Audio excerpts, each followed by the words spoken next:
One of my goals is to get one of those little things, those little fuzzy things that everybody has. But I'll hold this. Yeah, and mine is to have a better webcam. Yeah, right. Okay.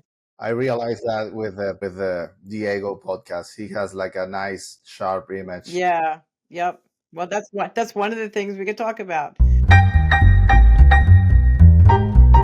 Hello, friends. Welcome to Spill the Tea with Guillermo and I, and we are going to talk about the apparel industry. We welcome you to our podcast, and we are going to get behind the scenes of everything apparel with you. So, this is going to be our What Happened in 2024 episode. And we're going to start out with Guillermo.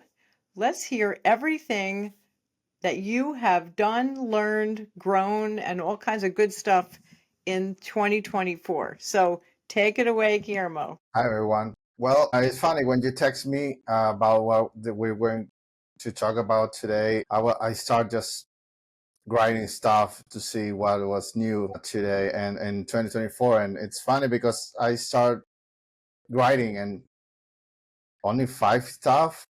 It's when you go back and you say, I mean, there has to be a lot of stuff, not just 5 new stuff. Anyway, this 2024 has been an amazing year. I've grown as a designer. I start this podcast with you is it's been an amazing for me. I started to like it more and more, not just talk, but the edit part to create the videos, upload to YouTube, create the shorts. I'm just learning by myself, and I'm excited. I'm excited about that. And actually, one of my future projects is to convert this into a podcast room. Awesome. So yeah, that's if I have to put stuff, work related stuff, podcast is like the top one. Mm-hmm. It's because I'm getting excited every day about it. I'm just trying to learn more and more, and I really like it. Mm-hmm. Actually, this year I create my first tutorial for you for MakeATeeOnline. Yeah, You can go check it out. right. Everybody can take a look at that. I think that was great. Anytime that we do anything that is on video, I think that it allows creative people like us, we're all visual people, and it's so much easier to understand when you can see things. But sometimes I will say that, all of the stuff between YouTube and Instagram and TikTok and Facebook, those platforms are allowing graphic designers to do more than illustrate or to come up with a visual flat graphic, and allowing your creativity in other areas that you haven't explored to be able to explore them and to see, being creative doesn't mean you can just draw something or you can make something or you can create something. It is kind of all across the board, and it's super exciting that, that you're able to do. Not everybody is able to do this. So let's give applause to you, Guillermo, because you're able to do that. And a big spill the tea to Guillermo because he's being able to do that, which is great. And I hope that people are enjoying it and follow. Whenever I talk to people about our podcast, I say it's kind of raw, but it's getting better. And people look at it like the last one with Diego. How did you feel about that one? Well, my every time we record, I know that I don't talk too much because you guys must understand English is not my first language; it's my second one. It's hard for me sometimes to get comfortable talking and being recorded. Just the fact that I'm being recorded. Well, you can know that when we talk on the phone, I'm just loose, but when the camera start rolling, I'm like stiff. Well, But anyway, that's podcast with Diego was amazing. I start to take notes about stuff that we can improve mhm. and be better with the passing of time. So yeah, I mean, I really like this project. Spility is a nice project for me. Is not work for me. It's just fun stuff to do. Yeah, I love it. And now we have to try to figure out how to get the rankings up so that more people will watch it and more people will, we'll see what we're doing and hopefully learn from it. I mean, I feel like we are getting value out of it and we're doing it for us and for our customers and for people that are trying to get into the apparel industry or people that already are in the apparel industry to give them information that we know about. But what, like when we do some of the stuff with DecoNetwork and they have their videos, they post their videos, we actually I was mentioning we actually had somebody come into our shop because they happened to see the video, and that's really cool. That's really, really cool. And this was somebody that was just starting, that is just learning about the apparel industry. And so he had questions for us. And I was kind of like super excited that that happened. So people are, Yeah, that's when you realize that, oh yeah, this stuff, it's good for business. So yeah. let's keep doing it. Yeah, it's very good for business. So I think that, this year doing the Spill the Tea, my goal is to do more Spill the Teas this coming year and to work a little bit better on, like, you want to set up your room for more podcast. I want to set up the lighting in here a little bit better and the sound, and I am using a new Chromebook. The old one was working fine, but this one I think is a little bit better. I'm looking at the visual stuff, like where your eyes are looking. And I learned by studying other podcasts and listen to other interviewers and see what they talk about. So that's where I'm learning from. And I feel like I have learned from them, not that I'm implementing it properly yet. But how do you feel about that? Like, let's take our last conversation, compare it. Well, sometimes yeah, what you said, I learned more about my mistakes than watching other people do stuff. Watching other people do stuff is like, for me, just have the idea in my mind that, oh yeah, you can just go for it and do it. And if you watch every video about podcasting, people doing, try to teach everyone to do podcasts, it's basically the same. Just do it. You will make mistakes Mhm. and or learn from them, and just keep doing it. Keep doing it. If you keep doing it, you will be better and in no time, and it will go by itself. And just don't do it for, I'm going to do a podcast and be famous. No, just do it because you like it. Right. Right. I think, it's funny because I'll look through some podcast and then something will pop up and I don't know how it pops up, but it does. And I look at it like where did this come from? Something that I guess that I'm interested in because, the know all, tell all, Google, YouTube gods, they know exactly what you're thinking, which is super scary. Yeah. Haven't figured that one out yet. But, and I looked at it like, well, this person only has like, a couple views, but somehow it connected me to their podcast.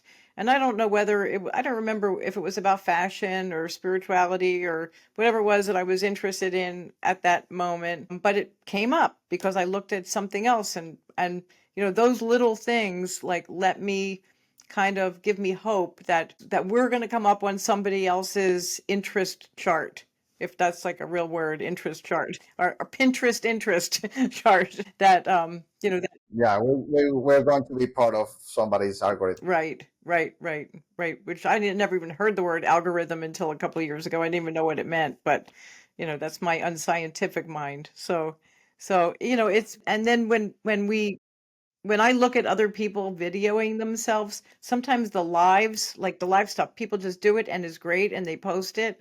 But I will watch sometimes how Diego will do some of his posts, and he's very methodical about where he's going to stand and how he's going to walk and what he's wearing and what he says and how he positions the camera. I mean, he is really methodical. So something that looks like it was just a piece of cake took him a good 45 minutes to set it up, do it again, say some words and say another word. I mean, all of this stuff is planned to look good for the listener and to look natural and to look at ease.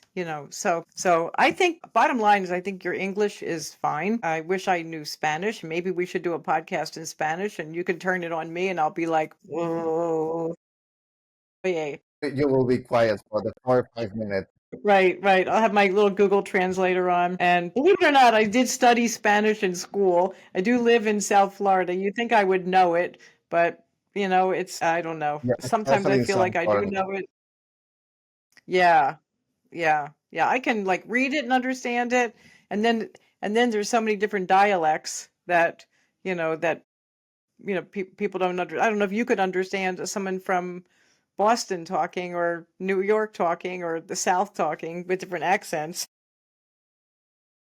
No, no. It's what, but whatever but video brings international like all together. Like we're not international anymore. We're all together, because it's great. I think it's awesome. It's awesome. You could see your family this way. You can do anything. You can do anything on video. So everybody, Yeah, yeah. Actually, my sister right now is on vacation in New York, and I just texting her. She sent me pictures. She visited my uncle there, so I feel like I'm there, but not there. right, It's just right. I feel close. Right, right, which is good, which is really good. So I think that besides video, how do you feel about the world of graphics this past year with, let's say, updates to Illustrator, our DecoNetwork site? Give me your opinion Well, about. to be honest, I learned more. I learned more this year about DecoNetwork than Illustrator or Adobe, or just besides AI image generation. That I start to learning how to use it because it has nice features. But to be honest, yeah, I learned more about DecoNetwork and just working on the site, how to design the sites for desktop computer and for mobile devices, how to implement those designs at the same time. And yeah, I start every day.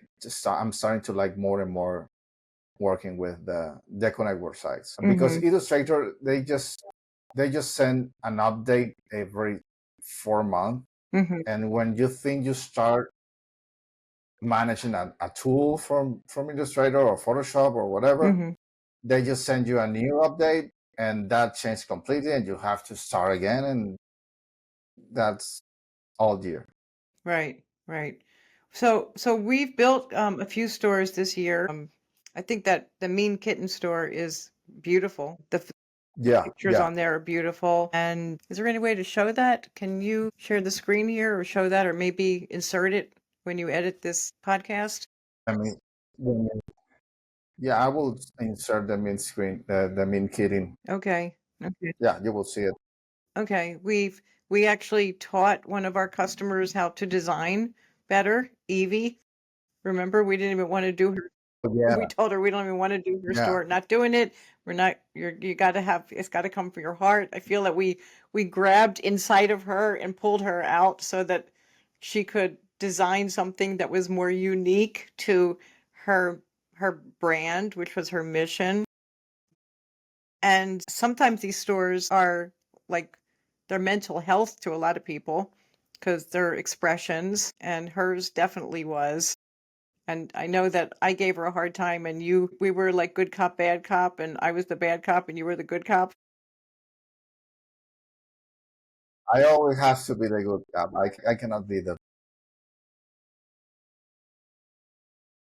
So you have to wear the white, I'll wear the black. But I don't want to do things. Yeah, Yeah, I don't want to do things that are ordinary. And people have a brand because they have an idea and a dream, and that's mostly what our brand stores, our merch stores are about. We don't really do, I mean, we do them for schools and for teams and everything like that. I personally, I mean, if it could be personal and not business, I personally like doing the stores for people that are looking for a mission, a brand, to get their brand. Like we're just doing the fire athletics right now, and I think that's gonna be a good store. Actually, you have not even touched that one yet. Too much. no, just a couple of mock-ups. Yeah. Yep. Yep. But I had to like start it with him because you were busy with other stuff too. So, it's not just our t-shirt stuff we're doing. You're also working with our local businesses, our, the restaurants, Yeah, the nail salons, and yeah, social media for everyone, and yeah. that was a new This thing year, too. before that. Oh yeah, the social media this year was a new thing, not just YouTube, but Facebook, especially Facebook, because I don't like Hmm. Instagram too much because I think it's kind of hard to get there with Instagram. But with Facebook, I've been learning how to use it more every day and Hmm. how Yeah. to implement AI, ChatGPT, and stuff like that. Not to original stuff, but to everyday stuff, Hmm. stuff that keeps repeating, how to make them fresh, Right. and how I use ChatGPT to clean up, especially my English typing and texting and stuff. But Uh-huh. yeah, Hmm. that's new stuff for me. Yeah. Yeah. Was that on your list of five, or was that number six? Yeah, actually, no, I have a list of five. They're here, they are. What else do you have on your list? I have podcasting, I have tutorials, social media, I have learning more about AI, Uh-huh. I have the editing, and I have DecoNetwork. Okay. Okay. Okay. Yeah. And DecoNetwork has updates. I think they came out with another update, or they're going to come out with, they come up with updates all the time. So that's really good. I mean, some of it is in the, Yeah, I'm just waiting. I'm waiting the one with Shopify. yeah. Yeah. That's going to be really interesting. We started a Shopify store for Castor Avenue, for castor oil. It has nothing to do with t-shirts or apparel or anything. And it's a little bit of a learning curve for me with the Shopify store. And I don't feel that we don't have all the tools to make it as beautiful as we can make the DecoNetwork stores.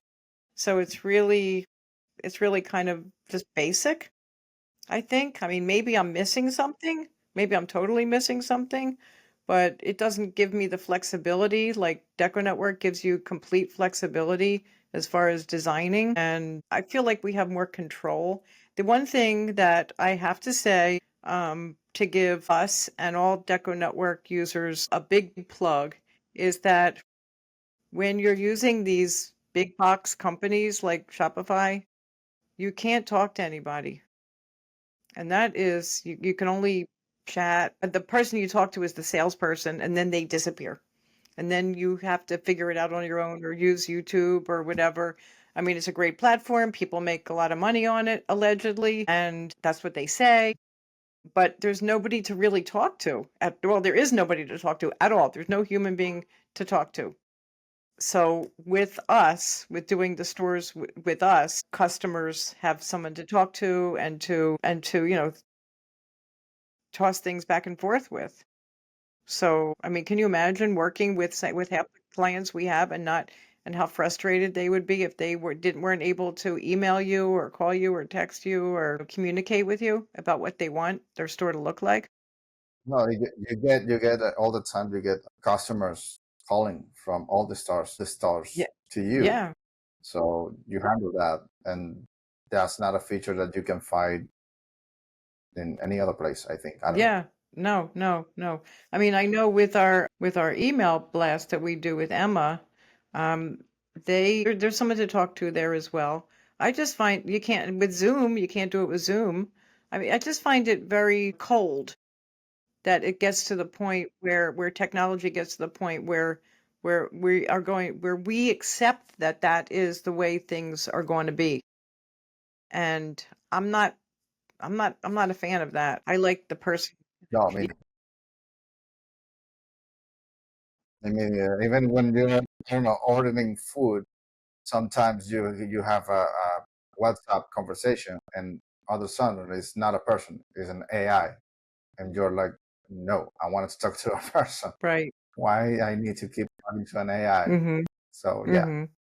Yeah, pretty soon people are gonna say, "Meryl and Guillermo, are they really AI or are they really people on the podcast? so We're real people. Watch, I can bleed. I'm not gonna cut myself." you mentioned a few minutes back that castor castor oil, Mhm. that's new for you this Yeah, year. castor oil is new. Again, it has nothing to do with t-shirts, nothing to do with apparel, but it's a company that I founded with my friends Lizette and Janet, and because we had, or I had, started out, I had a pain, and castor oil cured that pain. And then it helped Lizette with her skin. And we started studying it and found out all of the benefits, the incredible benefits of castor oil. And we wanted to get it out to the public to let them know what a little bit of castor oil can do to help them. And we formulated a couple formulas that were a little bit different than just plain castor oil, which works fine. Plain castor oil works fine, but we wanted ours to have some really good benefits. So we put willow bark in one of them for pain, and it's incredible because, I mean, it doesn't matter how old you are. People have pain, whether it's from working out pain or muscle soreness or being on computers, your wrist pain, all kinds of pain. I had it in my hip from working out, from pulling a pulley bar that was too heavy for me, and I actually pulled like a muscle and had some swelling, and the castor oil was the only thing that worked. Nothing else worked. And I didn't want to take drugs, so it was incredible how it worked. And then it worked on like arthritis pain and joints and face and eyelashes and eyebrows. It's not working so much on my eyelashes, but my eyebrows have grown in. Maybe I'm not putting it on my eyelashes enough. But yeah, it's incredible. That's a new thing for me. Certainly not giving up the printing business because I absolutely love it. And we got two new pieces of equipment this year.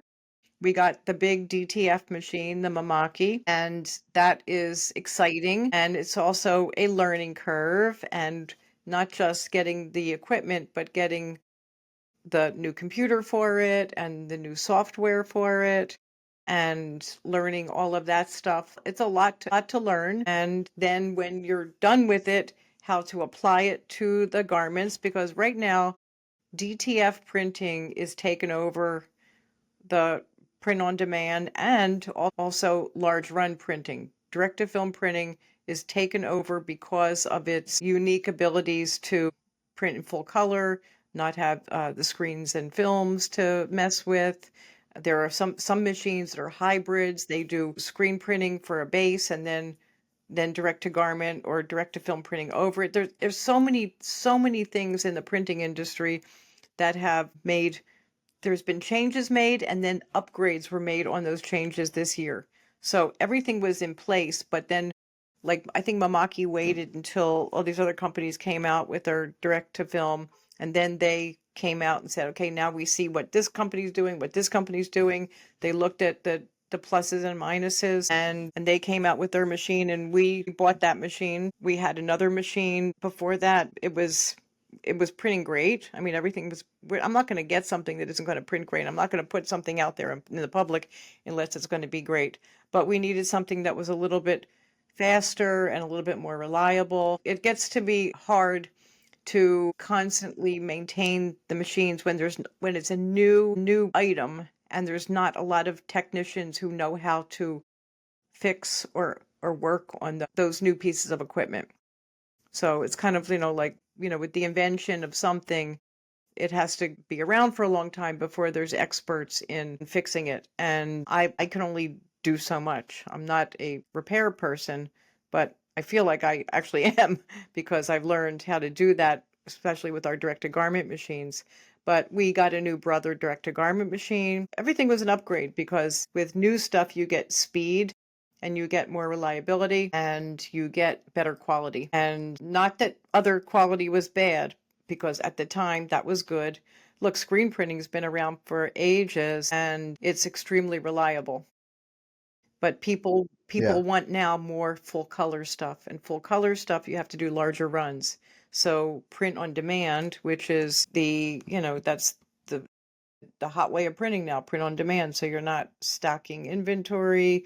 If somebody wants a small, you can get a small of that garment, you can get a medium, you can get a large, and print on demand is becoming more acceptable and more popular. And that is why direct to film and direct to garment printing is just growing in its capabilities. And it's, I wish I had something here to show everybody, but I took a piece of wood, which we've talked about printing on wood before, and I made a plaque. I'll get that. I'll get that for our next video. And it was for my house. I gave it to my husband for a Christmas present. And we printed on our director film, and then we applied it to the wood, and I made a plaque. And then I put a coating of Mod Podge over it. At first, I did one with polyurethane, and it was okay. It was okay. And I thought, I'm going to try Mod Podge. Let me just see how that works, because I know it would dry faster. The polyurethane, I didn't really like how it looked on that particular piece of wood that I had.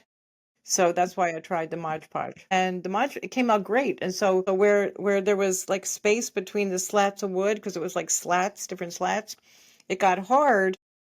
The directive film got hard. I'm like, this is great. So now I can put it outside, and the weather's not gonna hurt it. And I took the same design and I made coasters out of it on a leather. I think it's a fake leather. It's a pleather coaster, which I think I have. I think I have some here, like these coasters, and they Okay. are, well, they're called leather.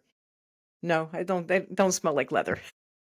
But we do have leather in house that we got from one of our suppliers who makes some menu covers for us, and we're going to try the director film on real leather. I'm sure it's going to come out great, because it comes out great on everything. Just to have the ability to do more things is a lot. It's a lot of fun. Fun doesn't pay the bills, but we're coming up with new products, and testing is a lot. So our direct to film is new for us, all of the new stores that we have on DecoNetwork, and then you went and put them all on the front page of our MakeATeeOnline store Yeah. in different Yeah, we categories. organize all the stores that we have. We have to add some more that you're starting. Yeah, you can go check those out on MakeATeeOnline.com and see all the stores that are working with us. Right, right, right. So if anybody does a store with us, they're going to get front page on our Make It Tea Online store, so that anybody else can see their products also. And it's basically the brands. We don't have like the teams for the schools on there, because um that's too unique to that school. Like somebody in Wisconsin doesn't need to, buy a t-shirt from Coral Glades girls lacrosse team. Or maybe they do. I don't know. Maybe they do. Maybe we should put them on there. We could have our schools on there. We have a store that is a private store also. So one of our stores is for a motorcycle club, and they really just want their own members to buy those shirts. So we don't Yeah, it's a closed yeah, store. we don't publish that for everybody to see. People, they can have their own stores, and other people don't have to know they're they're there. They don't have to know their URL. They don't. So it can be private. It doesn't have to be public. Like we want the world to know everything, No, no. right? So go down your list again, Guillermo. The other stuff was editing. Well, I think we talked about that one, social media, and learn more about AI. That's tricky because it can be a handicap sometimes. I remember in this year that for some reason ChatGPT went down like for a couple hours, and I was like, okay, I have to do a post. I have the text, but it's not ready. How can I work without ChatGPT? Oh my God. You have to use your brain. Yeah, I have to use the old ChatGPT. Right, right. Well, isn't ChatGPT? But yeah, I started implementing more and doing like backgrounds because the AI image generation, it's like really tricky. You have to be a little bit specific about what you want. But yeah, that's the other stuff that I'm learning this year I learned this year how to use. I'm still learning. Mm-hmm. I'm not there yet, but Mm-hmm.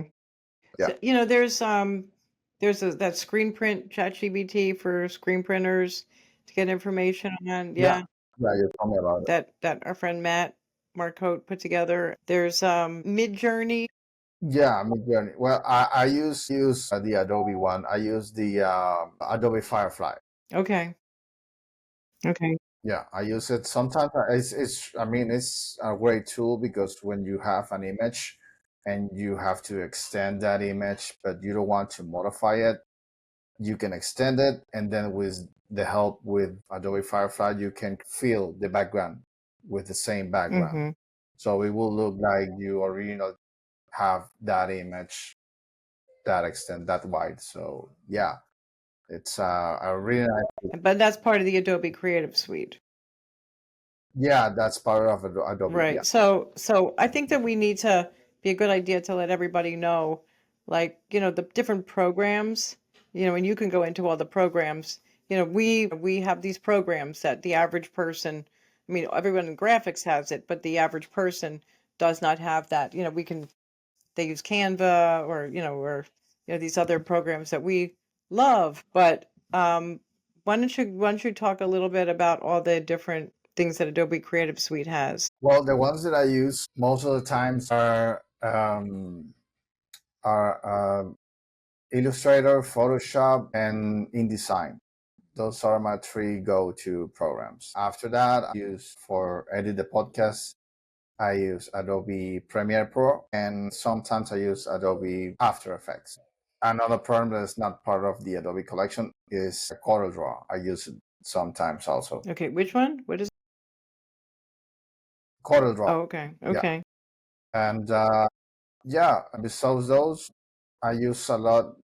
I'm learning to use all the Adobe collection, especially the free features that I didn't know Adobe has. For example, the QR code generator. Mm-hmm. I thought you have to pay for half a QR code. Mm-hmm. No, you don't. You have a free tool on Adobe, and I use it to create QR codes. I use it sometimes Adobe Color to have like a color scheme for works. I look for color trending, and I use it sometimes to create a new design. So yeah, those are basically it. I know how to use Canva because I have to. Mm-hmm. Uh, Canva, the tricky part is you have to pay if you want to print those designs. Right, You need to have the paid version. right. So the free one is good for social media. That's excellent. But if you want to have like a nice resolution file, you have to pay for it. So people still, the average person who doesn't value our graphic abilities here, and they want to do everything themselves, they actually don't really benefit too much because what we have said so many times is that the fonts in Canva are proprietary to Canva, and when we bring them into our programs, they just default to what we have, and we have plenty of fonts, but sometimes a letter will turn out to be a symbol and then you miss that. I even know some big agencies. Well, we've gotten some artwork from some agencies that some of our customers have used, and even agencies are using Canva. So, we have to accept that that is what the general public is going to use. Good for Canva, bad for us, because it's really hard to make something look pretty when people are putting bad ingredients into the recipe. So people might take a screenshot of their logo, put it in Canva. It looks good on their phone, looks good on their screen, and then that screenshot, that low res screenshot, will end up in a 8.5 by 11 flyer. And maybe it looks okay when it's this big, but it doesn't look okay when it's that big. And then we have to make a sign out of it, and then it really doesn't look good. And then sounds like we're complaining, which we are, but we want everything to look good, and it gives people false impressions of their artwork. That's all I can say. It's not a bad program, but it just gives people false impressions of what their artwork is going to look like other than something on a screen. No, I think all the program it's basically online. It's a website. So you think that you have to just go to Google and search the first image that you find, no matter the resolution, paste it on Canva or whatever program are you using right now, and it looks good on the screen. But when you print a banner like this size, Hmm. it's all fuzzy, it's all messed up, and it's like, well, that's why all graphic designers have the Adobe programs that it can recreate the image for you. You can tell you if the resolution is good for printing or not. Hmm. So always try to ask before you go and print, because If not, you're going to end up with a messy logo, messy artwork. Right, right. You know, it's the same thing when people go to our MakeATeeOnline store and they go to create a design and they upload a graphic. Our software will automatically tell them right away whether it is a low resolution logo or not. And that's good because then when we finally get these orders from people that do take the time to upload their own artwork, usually the stuff is it's pretty good. We do fix the stuff a little bit, but you know, it's pretty good. You know, they know that they have to give us something, a good ingredient to the recipe for us to make the right dish for them, right? So I think that we are going to have another conversation this week about our 2025 goals. And I, Yeah, we need to talk about what's going to be new for 2025, what's going to the new project or what we want to do. right, right. It's how to map out our 2025. Honestly, I think that this past year, 2024, was kind of difficult for small business. I'm not gonna, you know, make that up that it wasn't. It was difficult for small business. People are still blaming COVID for things that are happening now. I mean, come on, you know, it's not COVID, you know, you know, anymore. But things did change in the world, the way people looked at everything. And I have a whole list of things to talk about for 2025 that I went over. So if anybody wants to hear our thoughts, they'll tune into the next episode where we're gonna talk about 2025. But all in all, 2024 was, I gotta say, a big learning experience for us here. We learned a lot of I learned a lot of things. Learned how to really kind of be honest with myself about a lot of things as far as business goes. Thank God personally, my life is good, which is a good thing. And right now, but you know, hey, life's a roller coaster. You never know what's going to happen. Things are good right now.